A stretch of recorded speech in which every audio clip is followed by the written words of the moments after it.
So today we're going to look at Netflix financial report, quarterly report, Q3 2021, which is very insightful. They reveal so much details, information. I think if you consider investing Netflix or you're thinking about that, you should definitely watch today's video. You'll get a lot of information.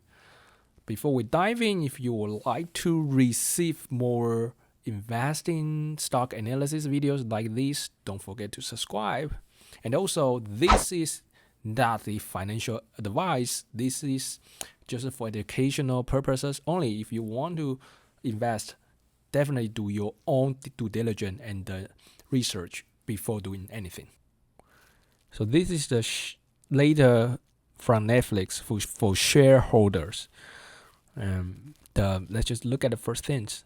In terms of revenue, it grows 16% year over year, which is not so impressive consider, still the COVID-19 things, and Netflix is originally like by default is a growth stock. So 16% in revenue, I won't say it's too impressive. But what's actually impressive is operating income. It rose 33%. If you pay some attention to Netflix net margin or operating margin, it's increasing really, really fast. It's outpacing revenue by a lot. I don't know what happens there, but they must find a way to reduce the cost. And the better way to put it is not actually the reducing the cost. It's because of they spend kind of a fixed amount of money to make shows, and because of the network effect, they have enough shows that people will really, they don't need to make more shows than last year. They maybe made more shows, but it's not like significantly more. And the amount of shows already enough to attract people to subscribe. It's kind of like they already over certain threshold. They have enough library of content, so people don't really need to make like 30% more shows every year, right? So that's the great thing about Netflix stock. They have network effect. Once you reach a certain scale, you really kind of become unstoppable. So let's just see, there are 44 million pay subscribers added in the last quarter. Compared to 2020, it's actually quite a lot. And the total paid membership is over 200 million, which is kind of the most in the world in terms of streaming service. But Disney Plus is really coming after Netflix. It's growing very fast. So that's an interesting comparison. I probably will make another video to compare Netflix and Disney Plus. And here are some financial data. Year growth in terms of revenue, kind of slowing down in this quarter. And the net income quarterly actually slowing down as well. And what's actually like, if you just look at the streaming pay memberships, it's kind of stuck a little bit. The year-to-year growth, it's around 20 to 10. It's not that much compared to its previous years. Of course, you cannot expect Netflix at this scale still growing at that kind of pace. So overall, the streaming paid net additions this quarter is quite impressive compared to other things, but overall it's not that impressive. Okay, so that's the thing. And if we look at this, is actually more interesting. This shows you how many global pay net adds year to date. So basically, it's like a cumulative from January 1st to the end of the year, and how many new subscribers added. Okay, so if you look at 2020, is very impressive years. The reason is pandemic started from February and become very serious in the end of February, and you can see because of people kind of got locked down at home, so a lot more people subscribe Netflix. So you can see just by the end of May, Netflix the new subscribers like kind of increased 25 million, which is unheard of. It's far more than its other years in terms of the same periods of time. Other years like 2018, 2019, Netflix did quite well, but it's just like 10 million. And in 2021, it's like 2.5x, which we know why. And because of 2021, those who stay at home and wanted to subscribe Netflix, they already did. So they really had a hard time getting new users. That's the reason why I would say that the Nay ads are not so impressive. The numbers are not so impressive. And what's actually interesting is that what it will look like in the future. It definitely will not grow every year, and probably some people who subscribe like in 2020, they won't continue subscribing because they can go out now, like the travel is kind of resuming, everything's resuming now. So we really need to pay more attention to its future growth. But I will tell you, its growth will still become like 10% every year, 5 to 10% every year, because still in the market is not saturated yet. Okay, in terms of the content, is very interesting. I guess most of you really watch Netflix. I mean, majority of you, I would say.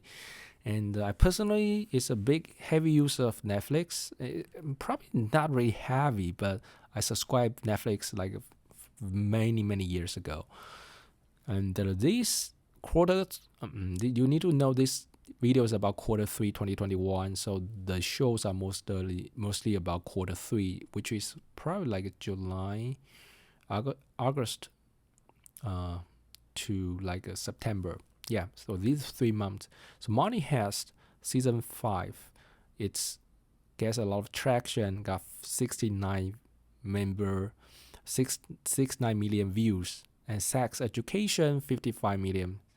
In fact, I watched Money Heist, the season 1, season 2, but season 3, I just don't like it. I feel that they will run off like steam, and like kind of squeezing some story which doesn't make sense.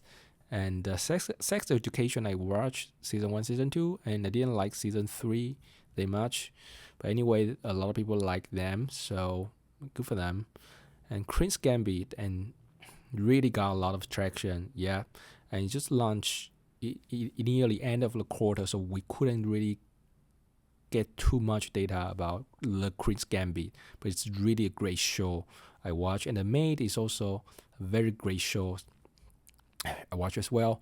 So those 4 are their 4 strongest titles in Q3 2021.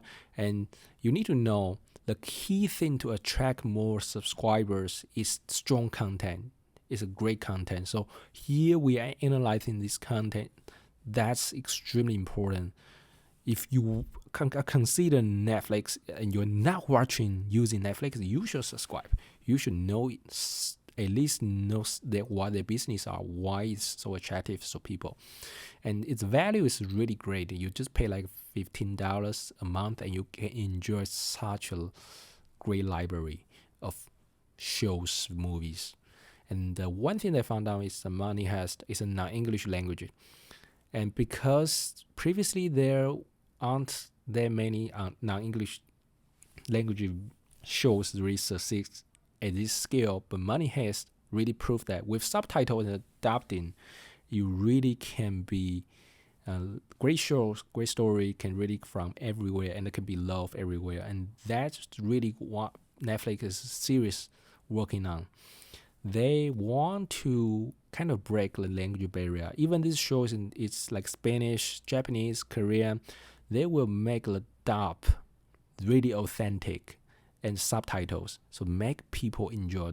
Mostly they're working on dubbed. So if this is, for example, Money Heist is a Spanish show. They really hire a very good English voice actors to really dub the show. So when you watch it, you don't really need subtitles, and you can enjoy like you enjoy English shows or your mother tongue shows. Okay.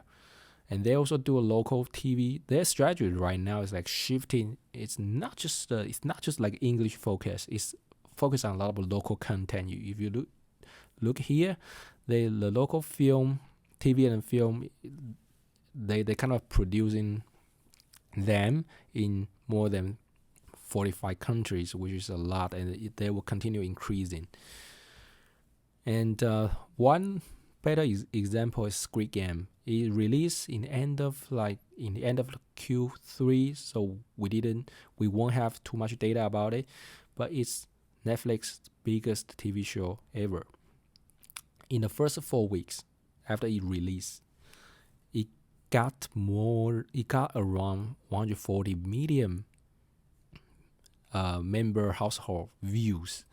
If you do some math, it's almost like 2.5 or 3 times of Money Heist, which which is the most popular show in Q3. So it's really impressive. So that no wonder they say this their biggest TV show ever. 142 million views. That's a lot of number, and it has been ranked #1 program in 94 countries. That is no joke. Number one for 94 countries, and it has been means it's like maintained this status for a while, and including the US, which is the largest market in the world. So this really something that shows us language is not the barrier anymore. As long as you do dubbing, people can accept that. Okay, Squid Game, great show. And also later in the year, which probably Q4, starting from Q4, they will switch from now the number of views to number of hours views, because they think watch time is a better measurement of how engaged this show is. It's similar to YouTube. Around 10 years ago, YouTube also switched from views to watch time, because a lot of videos, they can be like people click this show and they watch for like 3 seconds and they don't like it, and they just drop. So they still count one view, and you watch 1 hour, 2 hours, 3 hours very engagingly, they also count as one view. So watch time is definitely a better metric to measure engagement. That's no doubt. So this is some example. They will in the future they will report in like hours views instead of accounts they view. Okay. And in terms of like Emmy Award, they won the most Emmy Awards. One of the reasons, biggest reason is pandemic. Most people didn't really go to theaters, and most theaters got shut down in 2020. So there weren't too many blockbuster movies. So Netflix become like a major entertainment things, and that's one of the reasons they won a lot of Emmy Awards. And another reason is their content's getting greater, right? So the best drama series won by The Crown, and the Queen's Gambit won 11 out of 18 nominations, which is insane. Okay, so they're also testing, maybe you heard of Netflix gaming. They're going to provide some gaming things on Netflix website, and they are testing in select countries. I think they are fine-tuning their features, and they'll probably be released in the next year.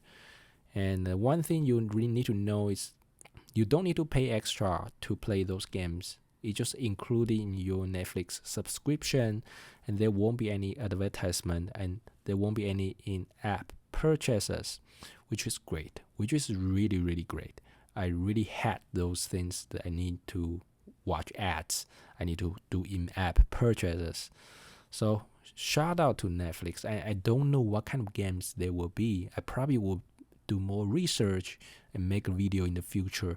I'm really interested in Netflix's gaming business model. Okay, so the Q4 there are a lot of strong titles, like Witcher, You, which is awesome, and Tiger King season 3. I also watch, yeah, and also the final chapter of Money Heist, which I probably won't watch.